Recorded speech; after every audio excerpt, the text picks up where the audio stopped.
So students, इसके अंदर हमने ये है एक्सक्लेमेटरी सेंटेंसेस की कैटेगरी, साइन ऑफ एक्सक्लेमेशन।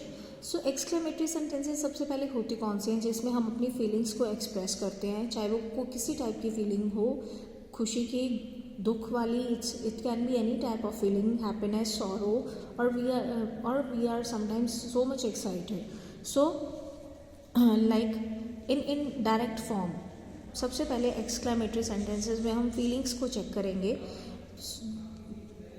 उसी के हिसाब से ही हम ये वाला पोर्शन जो है इसी के हिसाब से ही हम वर्ड चेंज करेंगे, सेड टू को चेंज करेंगे, सेड या सेड जो भी है। She said goodbye friends, तो हमें यहाँ पे सेड जो है वो बेड में कन्वर्ट कर देना है। बेड का मतलब होता है विश करना। She bade goodbye to her friends. Bade means she bade goodbye to her friends. ठीक है। Next is he said farewell my comrades. Farewell means जब कोई जा रहा होता है। ही बेड मीन्स कहना, ही विश करना। He said, he bade farewell to his comrades. So joiner हमने क्या यूज किया है इसके अंदर, कनेक्टर क्या यूज किया है, to. He bade farewell to his comrades. Next हम ये देखेंगे कि he said to me good morning, how do you do. He said to me good morning. He wished me good morning. उसने सबसे पहले, अब हमने said to को wish में कन्वर्ट किया है।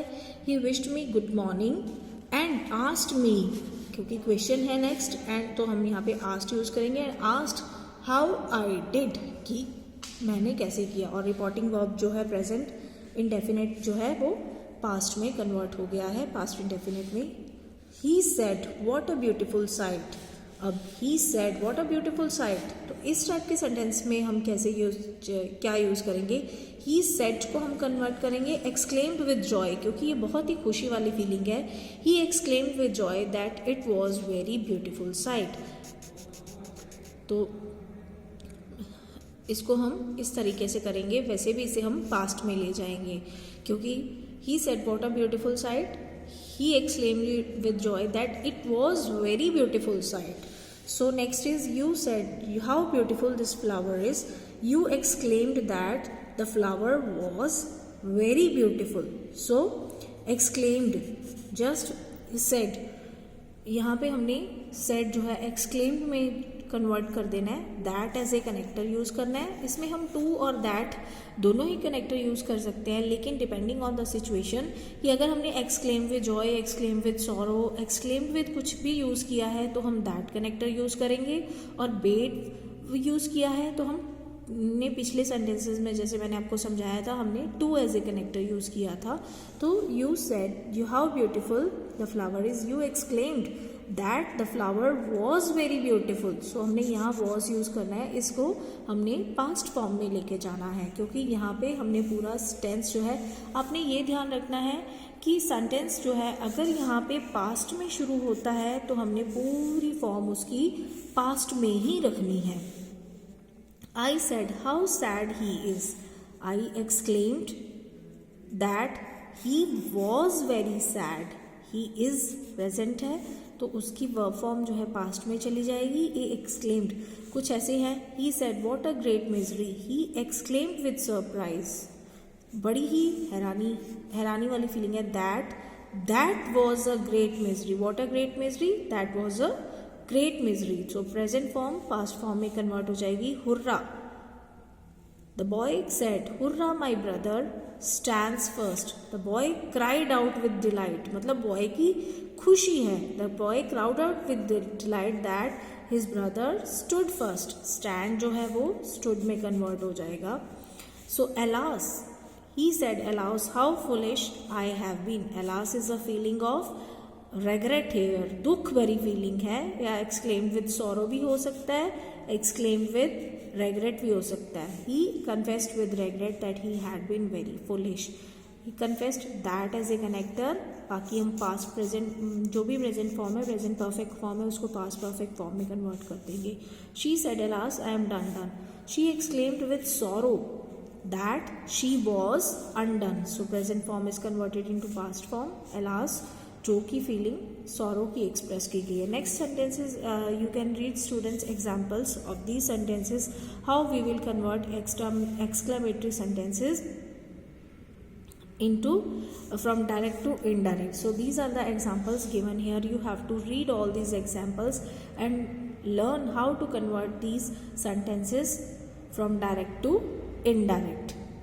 Like the girl said, oh that I were a queen. The girl wished, girl knew that she were a queen. So he cried, oh that we could be friends.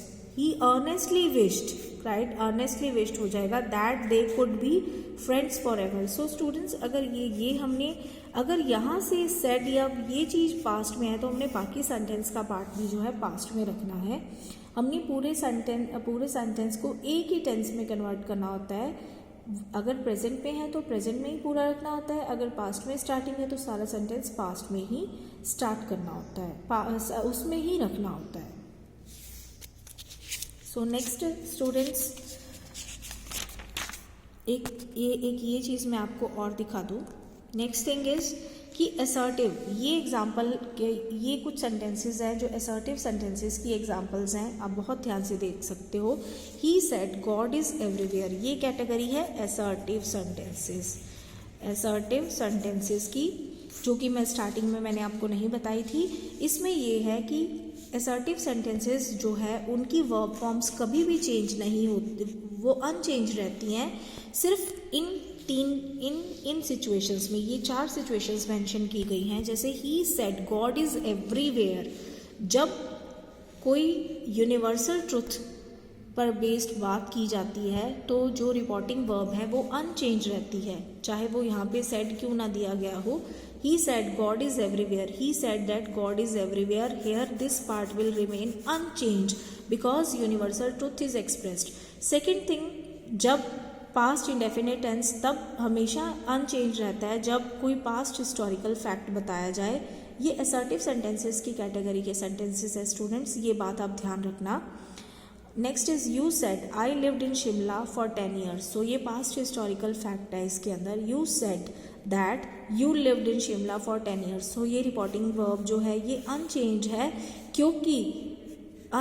क्योंकि इसके अंदर past historical fact जो है बताया गया है. Third category जिसके अंदर रिपोर्टिंग वर्ब जो है वो अनचेंज रहती है जब भी 2 एक्शन एक सेम टाइम पे होते हैं. द पास्ट इंडेफिनिट और continuous tense it is not change. So he said Mohan was reading a novel while Sohan was playing cards. So दो जने at the same time, 2 persons at the same time, 2 actions are done, 2 persons are doing actions, so it will the reporting verb will remain